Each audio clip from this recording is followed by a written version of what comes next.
नमस्कार सर. हा, नमस्कार. हां सर, पावसाचं खूप वातावरण वेगवान आहे सर. पाऊस उघडीप कधी होईल सर? तिकडं चालू झालंय का?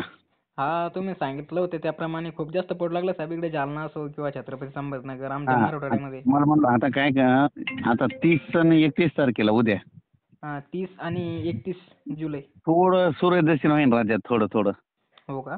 पण आम्हाला काही कंपल्सरी राहणार, फक्त सूर्याचं तोंड काढणार समजा सूर्यदर्शन. एखाद्या वेळेस समज.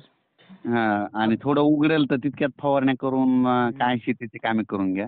हो हो हो. पण पावसाचा जोर नागपूर, वर्धा, भंडारा, गोंदिया, हो त्याच्यानंतर अमरावती, अकोला, अचलपूर, इकडं अकोला, बुलढाणा, जळगाव, जामोद, हो हो जालना, सिंदखेड राजा, हो. तसेच इकडं सिल्लोड, म्हणजे हे हां. सिल्लोड, तिकडला भोकरदन, तसंच वैजापूर, पुन्हा जळगाव जिल्हा, हो हो त्याच्यानंतर येवला, नाशिक आणि उत्तर महाराष्ट्र, नंदुरबार, धुळे, जळगाव, हो हो. इगतपुरी, म्हणजे हे पट्टा असा पाऊस पडणार आहे आता 5 तारखेपर्यंत. 5 ऑगस्ट पर्यंत. हे जे मी इतके गाव सांगितले ना एवढ्या पट्ट्यामध्ये, हे हो हो हो. एवढे तालुके जिल्हे समज तेवढे. सगळे चांगले, हे पट्टाच असा कडीपर्यंत जाणार तिथपर्यंत, हा इगतपुरीपर्यंत. साईडचा. आणि त्याच्यानंतर उर्वरित समजा परभणी, नांदेड, हिंगोली, लातूर, बीड, उस्मानाबाद, सातारा, सांगली, सोलापूर, कोल्हापूर, नगर, या भागामध्ये काय होईल, ऊन पडन असं अर्ध्या 1 तासाचं, पण सर येतील लगेच त्या दिवशी. हो. हां साहेब, तुम्ही म्हणे त्या दिवशी की जसा वेळ भेटेल तसे तुम्ही शेतीची कामे करू शकता, कारण की हो, उघडूच नाही लागलं पाऊस तर अतिवृष्टी आहे हो, म्हणजे. हो. हे आता ना पाऊस तिकडे वळाला. मी म्हणलं ना आता वरुण राजाची बॅटिंग हां. उत्तर महाराष्ट्र आणि पूर्व विदर्भ, पश्चिम ह्या भागानं अशी जाणार म्हणलं होतं. हो हो आणि आणखीन एक तुम्हाला एक सांगतो, हे खास करून हे एक मेसेज द्या कांद्यावाल्या शेतकऱ्यासाठी. हो हो. नक्कीच. त्यांना काय करा, त्यांना म्हणा आता हे महिना जुलै महिना आहे. हो जुलै आणि ऑगस्टमध्ये समजा आता ना आपलं मध्य प्रदेशचा कांदा यायला काढायला. हो हो. तर मध्य प्रदेशमध्ये तिकडे आता खूप पाऊस पडणार आहे आता ह्या 15 दिवस. साहेब ऑगस्टमध्ये काय राहील साहेब थोडक्यात आपला?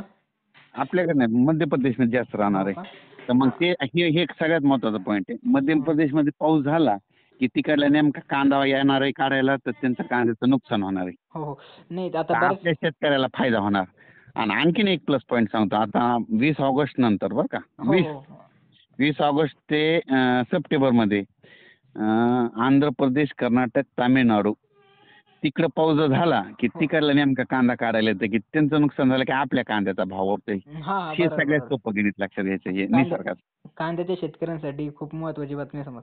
ही महत्वाची बातमी. हां. आणि साहेब समज आता हे बाकीच्या बऱ्याच काही शेतकऱ्यांना हा प्रश्न पडलाय, की समज आता फवारणी करता टाईमच नाही भेटू लागला. कारण पाऊस जो आहे की दररोज म्हणजे दिवसातून केव्हा पण सुरू होतोच. म्हणजे पावसाचं त्यांना म्हणा वातावरण. आता काय करा, हे 30-31 तारखेला थोडं ऊन पडणार आहे, तितक्यात फवारा.